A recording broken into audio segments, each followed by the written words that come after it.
వచ్చింది. ఈ చెవు వినపడుతుంది లేదు, ఇది ఒకటే వినపడుతుందా ఎడం దిక్కుతోటే, ఈ పక్కది లేదు. ఎన్ని ఏండ్ల ఇది చెవులు వినపడక ఎన్నో ఏండ్ల ఏండ్లు ఏండ్లంటే 10 ఏళ్ళ వరకు చెవు వినపడలేదు. ఇప్పుడు ఆరాధన చేసేటప్పుడు ఇప్పుడు వినపడుతుందా? 2 చెవులు వినపడతాయి. ఇప్పుడు దేవునికి స్తోత్రం చెప్పండి. ప్రార్థన చేద్దాం. మీ పేరు సాకమ్మ.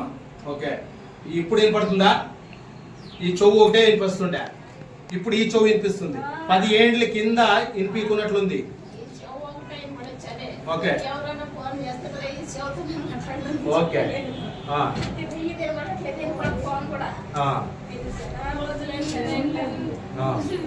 చాలా 10 ఏండ్లు అయింది. కుర్తి యారు యా ఊరు ಅದು అత్ర జిల్లా చిత్తూరు జిల్లా మెంతమూరు తాలూకు దేశముద్రం మండలము పుట్టినాడు ಹೋಗಿ. ಓಕೆ ನನಗೆ ಹೆಚ್ಚು ಕಡಿಮೆ ಆದಾಗ ಅವಾಗಲೇ ಕಿವಿ ಹೋಗಿತ್ತು ನನಗೆ. ಕಿವಿ ಹೋಯ್ತು. ಯಾಕೆ ಕಿವಿ ಹೋಯ್ತು? ಅದು ಏನೋ ಅದು ಟೈಮ್ ಯಾವಾಗ ನಾನು ಕಾಣ್ತಂದು ನಾನು ತಗೊಂಡು ಹೋಗ್ಬೇಕಂತ ಹೆಚ್ಚು ಕಡಿಮೆ ಆಯ್ತು. ಅವಾಗಲೇ ನಾನು ಕಿವಿ ಹೋಗಿತ್ತು. ಆಗ್ಲಿಂದ 10 ವರ್ಷ ಆಯ್ತು. 10 ವರ್ಷ ಆಯ್ತು. ಯಾಕೆ ಕಿವಿ ಕೇಳಿಸ್ತಿಲ್ಲ ನಿನಗೆ? ಇದು ಬಲಗಡೆ ಎಡಗಡೆ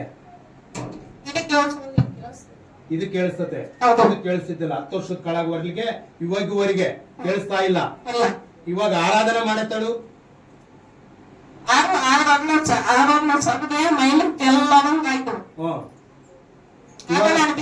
ಇವಾಗ ಕೇಳಿಸ್ತತೆ. ದೇವ್ರ ಸ್ತೋತ್ರ.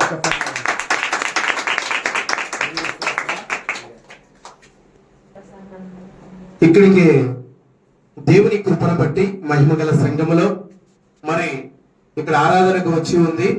ఆరాధనకి ఈమె పేరు సాకమ్మ.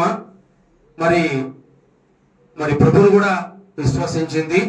అలాగే ఈ రోజు జీసస్ కాలింగ్ మినిస్ట్రీ మహిమగల సంఘములో ఆరాధన చేసేటప్పుడు మరి 10 సంవత్సరాలు గాంగా ఈ చెవు లెఫ్ట్ సైడ్ ఒకటే మాత్రమే వినపడుతుందంట. ఈ లెఫ్ట్ సైడ్ కి మాత్రమే ఫోన్ చేసినా, ఎవరు చేసినా, ఎవరితో మాట్లాడన్నా ఈ చెవు నుండి ఫోన్ పెట్టుకుని మాట్లాడేదంట. మరి ఇప్పుడు ఆరాధన ఈ రోజు జరిగింది. ఈ ఆరాధనలో మరి దేవుడు తాకినట్టుగా ఈ ఆరాధనలో దేవుడు తాకి ఆమె చెవు కూడా చక్కగా వినపడుతున్నట. 10 సంవత్సరాల నుండి చెవు వినపడలేక ఇబ్బందులు పడింది సాకమ్మ గారు. ఎప్పుడైతే చక్కగా ఈ మహిమగల సంఘములో ఆరాధన చేసేటప్పుడు మరి సిస్టర్ ని దేవుడు తాకి స్వస్థపరిచాడు. ఈ చెవు వినపడుతున్నాము. ఇప్పుడు వినపడుతుందా? దేవునికి చప్పట్లు కొడతాం దేవునికి మహిమకరంగా.